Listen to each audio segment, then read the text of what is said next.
పూరా local. BRS నుంచి బయటకు వచ్చిన కల్వకుంట్ల కవిత మాజీ మంత్రి హరీష్ రావు విషయంలో మరింత దూకుడుగా వెళ్తున్నట్టు కనిపిస్తోంది. ఆయన్ను ఇక నేరుగా ఢీకొట్టేందుకు వ్యూహరచన చేస్తున్నట్టు తెలుస్తోంది. అందుకు సిద్దిపేట నియోజకవర్గమే వేదిక కానుంది. వచ్చే అసెంబ్లీ ఎన్నికల్లో కవిత సిద్దిపేట నుంచి స్వయంగా బరిలోకి దిగే అవకాశాలు కనిపిస్తున్నాయి. ఈ దిశగా ఆమె కొన్ని సంకేతాలు కూడా ఇచ్చారు. తండ్రి కేసీఆర్ సొంత ఊరు చింతమడక నుంచే ఆమె తన అస్త్రాలను సిద్ధం చేస్తున్నారు. ఒకప్పుడు బీఆర్ఎస్ అధినేత కేసీఆర్, ఇప్పుడు హరీష్ రావులకు సిద్దిపేట నియోజకవర్గం పెట్టని కోటగా ఉంది.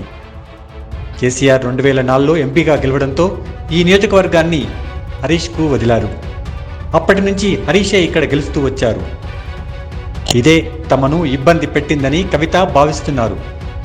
చింతమడక నుంచి తమను దూరం చేసేందుకు ప్రయత్నాలు జరిగాయని అంటున్నారు. ఉద్యమం ప్రారంభమైన తర్వాత 2004లో కేసీఆర్ గారు ఉద్యమ నాయకుడిగా మరి ఆయన రిజైన్ చేసి ఎంపీగా పోయినప్పుడు ఇక్కడ నుంచి రాజకీయంగా ఇంకొకరిని తీసుకొచ్చి ఇక్కడ పెట్టిండ్రు. మరి ఆనాటి నుంచి ఈనాటి వరకు మీ అందరికీ తెలిసిందే, సిద్దిపేట రావాలన్నా చింతమడక రావాలన్నా అదేదో ప్రైవేట్ ప్రాపర్టీ లాగా కేజీఎఫ్ లాగా ఎవరు రావాలన్నా కొంత ఆంక్షలు వచ్చిన విషయం మీ అందరికి కూడా తెలిసిందే. ఇయాలటికి కూడా ఆ ఆంక్షలు ఉన్న విషయం మీ అందరికీ తెలిసిందే. కాకపోతే ఈ చింతమడక గడ్డ చిరుతపులిని కన్న గడ్డ, కేసీఆర్ని కన్న గడ్డ, ఇటువంటి గడ్డ మీద ఎవరి ఆంక్షలు కూడా నైజాంత అని ఇవాళ ఊరంతా కదిలి వచ్చి మీరు ఈ బతుకమ్మ పండుగ చేసుకోవడమే సాక్ష్యంగా నేను భావిస్తా ఉన్నాను. సొంత ఊరు సాక్షిగా కవిత తన మనసులో మాట బయటపెట్టారు. కేసీఆర్ వారసురాలిగా సిద్దిపేటపై తనకే హక్కు ఉందన్న విషయాన్ని పరోక్షంగా చెప్పుకొచ్చారు. ఎందుకంటే మీ ఆశీర్వాదంతోనే ఒకసారి కేసీఆర్ గారు ఇక్కడి నుంచి ఒక భూకంపం పుట్టించి తెలంగాణ రాష్ట్రం తీసుకొచ్చి మీ ముంగట పెట్టిండ్రు. మరి మీరు ఆశీర్వాదం ఇస్తే ఇది నా జన్మభూమి, ఇది నా అమ్మగారిల్లు. మరి ఈ జన్మభూమే మరి భవిష్యత్తులో కర్మభూమి కూడా కావచ్చు, ఎవరం కూడా చెప్పలేము. కాబట్టి మీ ఆశీర్వాదం ఉంటే ఏదైనా సాధ్యమవుతుందనే విషయాన్ని నేను ఈ సందర్భంగా మీకు తెలియజేస్తా ఉన్నాను.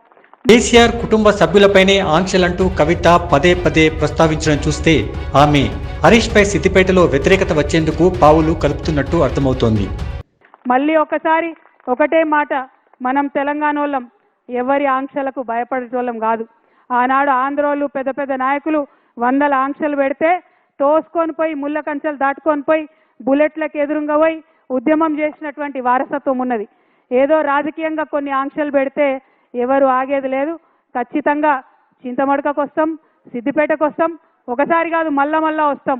ఆంక్షలు పెడితే ఇంకా ఎక్కువ సార్లు వస్తాం. అంతేకాకుండా సిద్దిపేటను త్యాగం చేసినందుకు కేసీఆర్కే మచ్చ తెచ్చారంటూ కవిత చేసిన వ్యాఖ్యలపై కూడా ఇప్పుడు చర్చ జరుగుతోంది. హరీష్ అవినీతికి పాల్పడ్డారని ఆమె పదే పదే జనంలోకి తీసుకువెళ్లడమే కాకుండా కేసీఆర్కు ఎలా అప్రతిష్ట తెచ్చారనే విషయాన్ని బలంగా తీసుకెళ్లేందుకు ప్రయత్నిస్తున్నారని అనుకోవచ్చు. కేసీఆర్ గారు చింతమడకలో పుట్టిన బిడ్డ మనందరం తలెత్తుకొని పనిచేసేలాగా రాష్ట్రం తీసుకొచ్చి పెట్టిండు. మరి చంద్రుడు అని పిలుస్తారు చాలా మంది, ఇక్కడ చంద్రం సార్ అంటారు చింతమడకల. మరి అట్లాంటి చంద్రుడికి ఇవాళ మచ్చ తెచ్చే పని కొంతమంది చేసిండ్రు. నేను అదే మాట చెప్పిన, మచ్చలేని చంద్రుడికి మీరు మచ్చ పెట్టిరనే మాట చెప్పిన. మీరు మచ్చ పెట్టిరని నేను చెప్పంగానే తల్లిని పిల్లని కాకుండా బాపిండ్రు. చింతమడకలో అడుగు పెట్టడం ద్వారా కవిత ఒక రకంగా సెంటిమెంటును రాజేసే ప్రయత్నం చేశారు. కేసీఆర్ అభిమానులు తన వెంటే ఉన్నారని చెప్పే ప్రయత్నం కూడా చేస్తున్నారు. పెళ్లి అయి అప్పగింతలు చెప్పి తల్లిదండ్రులు నిలిచిపెట్టిపోతేనే బాధ ఉంటుంది. అటువంటిది తండ్రి బాగుండాలి, తల్లి బాగుండాలని కొట్లాడేటటువంటి నన్ను కుటుంబం నుంచి విడగొట్టేటటువంటి కుట్రలు చేసినటువంటి వాళ్ళను మాత్రం నేను వదిలిపెట్టానని సందర్భంగా మళ్ళొకసారి తెలియజేస్తూ, ఈ గడ్డకు, ఈ చింతమడక గడ్డకు ఎంత పౌరుషం ఉందనేటటువంటిది ఖచ్చితంగా నేను చూపిస్తా. ఆ చూపించేటటువంటి నా ప్రయాణంలో మీరందరూ కూడా నాతో అండగా నిలవాలని చెప్పి మనస్ఫూర్తిగా మీ అందరూ కూడా నేను కోరుతా ఉన్నా. మొత్తం మీద కవిత హరీష్ ను సిద్దిపేటలోనే ఢీ కొట్టేందుకు ఇప్పటి నుంచే అన్ని రకాల ప్రయత్నం చేస్తున్నట్టు కనిపిస్తోంది. అంతేకాకుండా కేసీఆర్ కుటుంబం నుంచి హరీష్ ను దూరం చేసేలా పావులు కదుపుతున్నట్టు అర్థమవుతోంది.